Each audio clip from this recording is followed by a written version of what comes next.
हाजी सबू सिद्दीक ने अपनी शुगर फैक्ट्री पूरी तरह से बंद कर दी। ये फैक्ट्री इतनी बड़ी थी कि इसके जरिए बनाई गई शुगर पूरे इंग्लैंड में इस्तेमाल की जाती थी। बहुत कम लोग जानते हैं कि बाटा कंपनी भी मुसलमानों की थी, जिसे असहयोग आंदोलन के दौरान एक अंग्रेज ने खरीद लिया था। आपको ये जानकर शायद हैरानी हो कि भगत सिंह का केस लड़ने वाला शख्स भी एक मुसलमान था। बैरिस्टर आसिफ अली ने भगत सिंह का केस तब लड़ा जब कोई भी भगत सिंह का साथ देने को तैयार नहीं था। इंकलाब जिंदाबाद का नारा देने वाले हसरत मोहानी भी एक मुसलमान थे। उन्होंने ही भारत की आजादी की रूपरेखा तैयार की थी। इतिहासकारों के मुताबिक 1857 में होने वाले विद्रोह में 50,000 उलमाओं को फांसी दी गई और लाखों मुसलमान सरेआम कत्ल कर दिए गए। 1857 में दिल्ली से लेकर कलकत्ता की रोड पर ऐसा कोई पेड़ नहीं था जिस पर मुस्लिम उलमाओं की लाशें न टंगी हो। मुसलमानों ने ही भारत की आजादी के लिए पहली जंग लड़ी। मैसूर के सुल्तान हैदर अली और उसके बेटी टीपू भारत की आजादी के लिए शहीद होने वाले पहले शासक थे। मशहूर क्रांतिकारी अशफाकुल्लाह खान सबसे कम उम्र में फांसी पाने वाले भारत के पहले व्यक्ति थे। बहुत कम लोग जानते हैं कि जय हिंद का नारा एक मुसलमान आबिद हसन सफानी ने दिया था।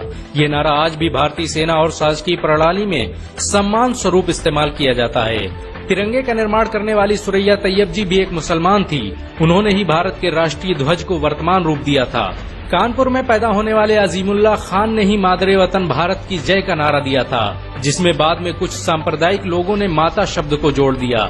आपको ये जानकर शायद हैरानी हो कि भारत का पहला राष्ट्रीय गीत अजीमुल्लाह खान ने ही लिखा था।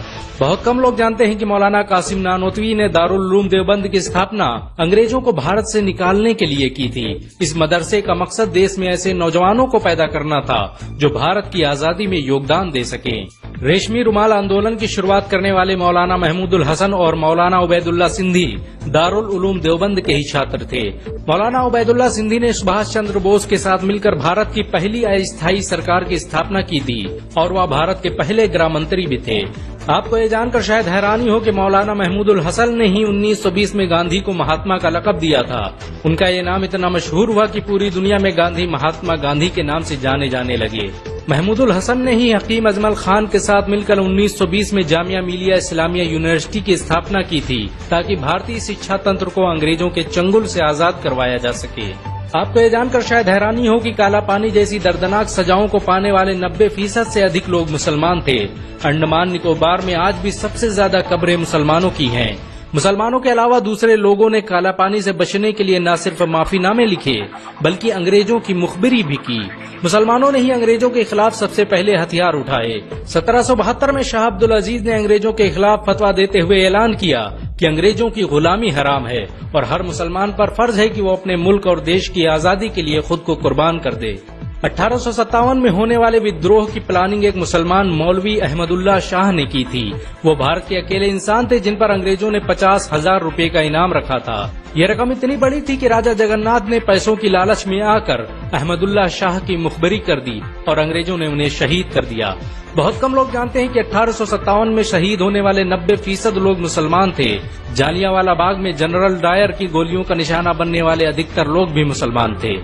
भारत की आजादी का नेतृत्व करने वाले संगठन इंडियन नेशनल कांग्रेस के 9 से अधिक प्रेसिडेंट मुसलमान रहे।